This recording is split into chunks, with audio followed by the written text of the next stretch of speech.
कैसे हो बच्चों? आज मैं आपको सच्ची मित्रता की कहानी सुनाती हूँ।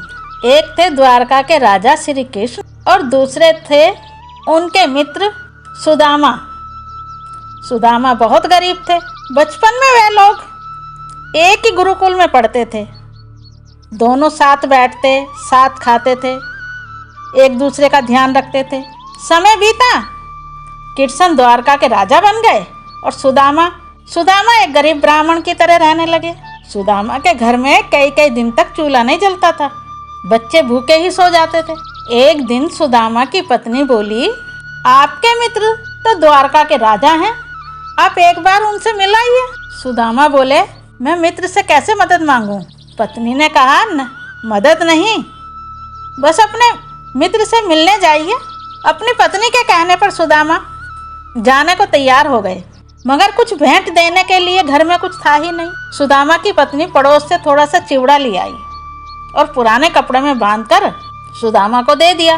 लंबा सफ़र तय करके जब सुदामा महल पहुँचे तो पहरेदार से बोले, मुझे कृष्ण से मिलना है, वे मेरे मित्र हैं। तुम हमारे महाराज के पहरेदार हंसने लगे। फटे कपड़े, नंगे पैर, दुबला पतला शरीर।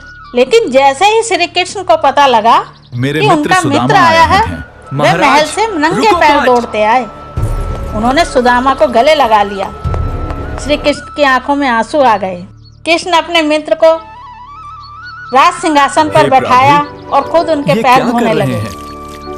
एक राजा होकर मुझ गरीब के पांव धो रहे हैं। पूरा महल ये देखकर हैरान था, क्योंकि द्वारका का राजा एक गरीब ब्राह्मण के चरण धो रहा है। फिर श्री कृष्ण मुस्कुराकर बोले, मित्र, भाभी ने मेरे लिए क्या भेजा है? सुदामा शर्माने लगे और उन्होंने चिवड़े की पोटली छुपा ली, लेकिन कृष्ण ने प्यार से वह पोटली छीन ली और बड़े प्रेम से चिवड़ा खाने लगे। मैं तो तृप्त हो गया। ये आपकी कृपा है महाराज, मैं तो कुछ भी नहीं लाया था। सुदामा कुछ भी नहीं मांग पाए और अगले दिन वापस अपने घर को लौट आए। लेकिन रास्ते में सोचते आ रहे, मैंने कृष्ण से कुछ नहीं मांगा। लेकिन जब सुदामा अपने घर पहुँचे तो हैरान रह गए। जहाँ उनकी टूटी फूटी झोंपड़ी थी, वहाँ अब एक सुंदर महल खड़ा था। हे प्रिया, उनकी पत्नी सुंदर वस्त्रों में खड़ी थी। क्या ये सच है? स्वामी, ये हमारे मित्र कृष्ण का आशीर्वाद है। घर में सुख समृद्धि आ चुकी थी। सुदामा समझ गए, यह सब उनके मित्र कृष्ण का आशीर्वाद है। उन्होंने बिना मांगे ही अपने मित्र को हर परेशानी से दूर कर दिया। तो बच्चों, ये कहानी एक सच्ची दोस्ती की थी।